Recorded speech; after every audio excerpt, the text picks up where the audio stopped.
Animation box. এক বনে বাস করত টুনি আর তার ছানাপোনা।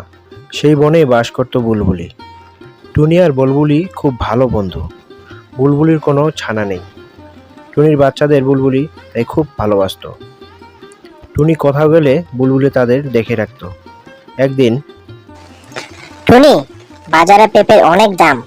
আমরা তোমার ওই পতির জমিতে পেঁপে চাষ করতে পারি, আর তা বিক্রি করে আমাদের দুজনের সংসার খুব ভালো চলবে।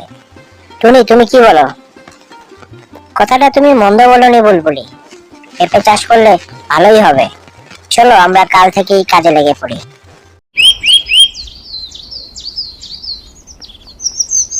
পরদিন সকাল হতেই টুনি আর বুলবুলি জমি চাষ করতে শুরু করে দিল।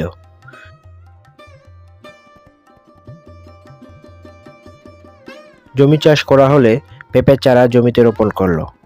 তারপর চারাতে পানি দিয়ে তারা নিজ নিজ ঘরে ফিরে গেল। পরের দিন সকালে টুনি আর বুলবুলি আবার তাদের পেঁপে বাগানে আসলো। টুনি চারাগুলোতে পানি সেচ দিতে লাগলো, আর বুলবুলি চারার গোড়া পরিষ্কার করে দিতে লাগলো। এভাবে তারা অনেক কঠোর পরিশ্রম করতে লাগলো পেঁপে বাগানে সকাল থেকে সন্ধ্যা পর্যন্ত। বুলবুলি, আমি আজ ঘরে থাকবো না, একটা কাজে বাইরে যেতে হবে। আমি ফিরে না আসা পর্যন্ত তুমি আমার বাচ্চাদের দেখে রেখো। এই বলে টুনি বাইরে চলে গেল, আর বুলবুলি টুনি ছানাদের সাথে খেলা করতে লাগলো। এভাবে সারাদিন কেটে গেল। দুপুর গড়িয়ে বিকেল হয়ে গেল। তারপর টুনি ফিরে আসলো। বুলবুলি, তুমি এখনো আছো তাহলে? না থেকে কোথায় যাব? তুমি আমাকে একটা দায়িত্ব দিয়েছো, আর আমি তা না পালন করে পারি? বুলবুলি, তুমি সত্যিই আমার প্রকৃত বন্ধু, তাই তো তোমাকে এত বিশ্বাস করি। আজ আমার ঘরে খেয়ে তারপর তুমি বাড়ি যাবে। টুনি ছানা আর বুলবুলি সবাই মিলে একসাথে খেতে বসলো, আর পেঁপে বাগান নিয়ে অনেক গল্প সল্প করতে লাগলো। খাওয়া শেষ হলে বুলবুলি তার ঘরে ফিরে গেল। মা, আমরা আমাদের পেঁপে বাগান দেখতে যাব। কাল আমাদের সঙ্গে নিয়ে যাবে তো? আচ্ছা বাচ্চারা, কাল তোমাদের আমি সঙ্গে করে নিয়ে যাব পেঁপে বাগান দেখতে। এখন অনেক রাত হয়েছে, জলদি ঘুমিয়ে পড়ো। টুনি বাচ্চাদের নিয়ে ঘুমিয়ে পড়ল।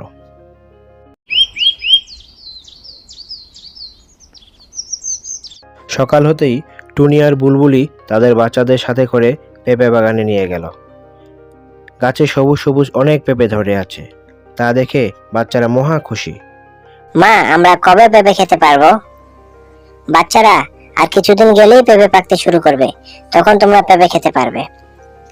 বাচ্চারা পেঁপে বাগানে এসে অনেক আনন্দিত। তারা ছুটোছুটি করে খেলতে লাগলো। টুনি আর বুলবুলি পেঁপে গাছের বিষয়ে কথা বলতে থাকলো। বেশ কিছুক্ষণ থাকার পর তারা সকলে ঘরে ফিরে গেল। এভাবে বেশ কিছুদিন কেটে গেল।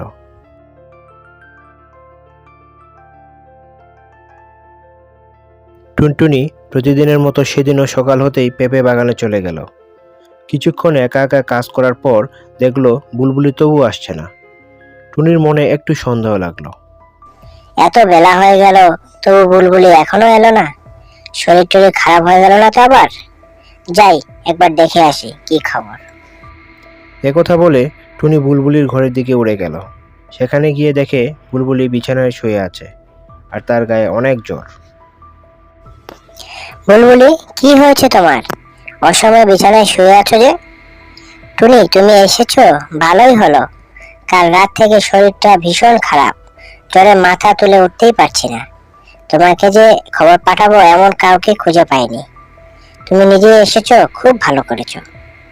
বুলবুলি, তুমি কোনো চিন্তা করো না, আমি এক্ষুনি বাজার থেকে ওষুধ এনে দিচ্ছি। তুমি খুব তাড়াতাড়ি সুস্থ হয়ে উঠবে আর বাগানে ফিরে যাবে। টুনি দ্রুত বাজারে গিয়ে বুলবুলির জন্য ওষুধ আর কিছু ফলমূল কিনে আনলো। তা খেয়ে 2-1 দিনের মধ্যেই বুলবুলি সুস্থ হয়ে গেল। বুলবুলি, আমাদের পেঁপেগুলো তো পাকতে শুরু করেছে, এখন এগুলো বাজারে বিক্রি করা দরকার। হ্যাঁ টুনি, তুমি ঠিকই বলেছো, বাজারে পেঁপের এখন দামও ভালো রয়েছে। আমরা কাল থেকেই পেঁপে পাড়তে শুরু করি।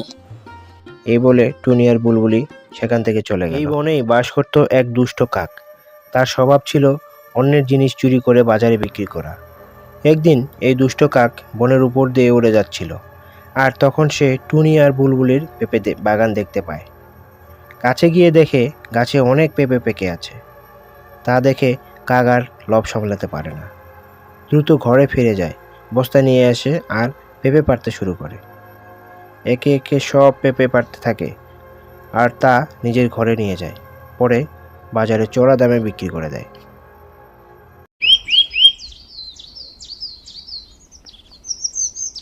টুনি আর বুলবুলি পরের দিন পেঁপে বাগানে এসে দেখে গাছে একটি পেঁপেও নেই।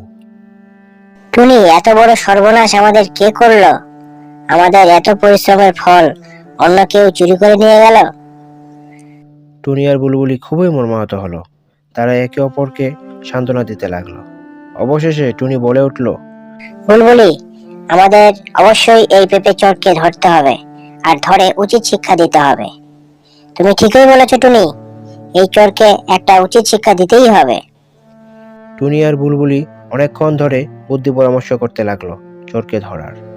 তারা জানে যে এই পেঁপে চুরি করেছে, সে নিশ্চয়ই আবার আসবে লোভের বশে, আর তখনই তারা তাকে ধরে ফেলবে। তাই তারা পেঁপে বাগানে পাহারার ব্যবস্থা করতে লাগলো। বুলবুলি, আমাদের পেঁপে বাগানে আবার পেঁপে ধরেছে এবং তা পাকতেও শুরু করেছে। এখন উচিত আমাদের এগুলো পাহারার ব্যবস্থা করা। এক কাজ করি, সারাদিন তো আমরা এখানেই কাটাই, শুধু রাতে পাহারার ব্যবস্থা করি। তুমি একদিন রাতে পাহারা দাও আর পরের দিন রাতে আমি। এভাবে পেঁপে বিক্রি না হওয়া পর্যন্ত পাহারা দিলেই আমরা চোরকে ধরতে পারবো। টুনি, তুমি ঠিকই বলেছ। আচ্ছা, আমরা আজ রাত থেকেই পেঁপে পাহারার ব্যবস্থা করি। টুনি আর বুলবুলি প্রতি রাতে জেগে থেকে তাদের পেঁপে বাগান পাহারা দিতে লাগলো। আর কাক বারবার পেঁপে পাড়তে এসে তাদের দেখে ঘুরে পালালো। টুনি আর বুলবুলির চোখ ফাঁকি দিয়ে যে করেই হোক আমাকে পেঁপে পাড়তেই হবে, তা না হলে আমার সংসার চলবে কি করে? কাক এবার তাদের চোখে ধুলা দেওয়ার জন্য চিন্তা করতে লাগলো। দুষ্ট বুদ্ধিতে কাকের কোনো জুড়ি নেই। সে খুঁজতে খুঁজতে উপায় বের করে ফেলল। সেদিন রাতে বুলবুলি পেঁপে বাগান পাহারা দিচ্ছিল। কাক দূর থেকে সব দেখছিল। বুলবুলি পেঁপে বাগানে হাঁটাহাঁটি করছে। হঠাৎ সে উড়ে চলে যায় বুলবুলির কাছে, আর কাছে গিয়ে বুলবুলিকে বলে, এই বুলবুলি, তুমি এখানে কি করছো? আমি বাগান পাহারা দিচ্ছি, তুমি কোথায় যাচ্ছ? আমি তোমার কাছেই যাচ্ছিলাম খবর দিতে। টুনি খুব অসুস্থ, তোমাকে দ্রুত তার ঘরে যেতে বললো। কাক, তুমি কি সত্যি বলছো? হ্যাঁ বুলবুলি, আমি সত্যি বলছি। তুমি চলে যাও, আমি তোমার বাগান পাহারা দিয়ে দেবো। এ নিয়ে তোমার কোনো চিন্তা করতে হবে না। কাকের কথা শুনে বুলবুলি চলে গেল টুনির ঘরে। ঘরে গিয়ে দেখে টুনি নাক ডেকে ঘুমাচ্ছে। টুনি, এই টুনি, ঘুমিয়ে পড়েছো নাকি? বুলবুলির কথা শুনতে পেয়ে টুনি ঘরের বাইরে আসে আর দেখে সে দাঁড়িয়ে আছে। এত রাতে বুলবুলিকে তার ঘরের সামনে দেখে টুনি একটু চিন্তায় পড়ে যায়। বুলবুলি, তুমি এত রাতে এখানে যে? কোনো বিপদ হয়নি তো? আমার কোনো বিপদ হয়নি। তুমি ঠিক আছো তো টুনি? শুনলাম তুমি খুব অসুস্থ নাকি? কাক গিয়ে জানালো, তাই তো ছুটে আসলাম। কই, আমি তো সুস্থ, আর কাকের সাথে তো আমার দেখা হয়নি। তাহলে কাক কেন মিথ্যে বলে তোমাকে আমার কাছে পাঠালো? বিষয়টা তো গোলমেলে মনে হচ্ছে। টুনি আর বুলবুলি দ্রুত পেঁপে বাগানে উড়ে চলে গেল, আর সেখানে গিয়ে দেখে গাছে একটি পেঁপেও নেই। তা দেখে বুলবুলি খুব অবাক হয়ে যায় আর টুনিকে বলে, টুনি, আমি তোমার ঘরে যাওয়ার সময় কাককে এখানে রেখে যাই। এখন তো দেখছি কাক এখানে নেই আর গাছে পেঁপেও নেই। তাহলে পেঁপে কে পারলো? বুলবুলি, তুমি এখনো বুঝতে পারোনি? কাক তোমাকে বোকা বানিয়েছে। আমাদের সব পেঁপে ওই দুষ্ট কাক চুরি করে নিয়ে গেছে।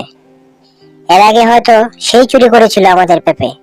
এবার তো আমরা পাহারা দিচ্ছি, তাই সে সুযোগ পায়নি।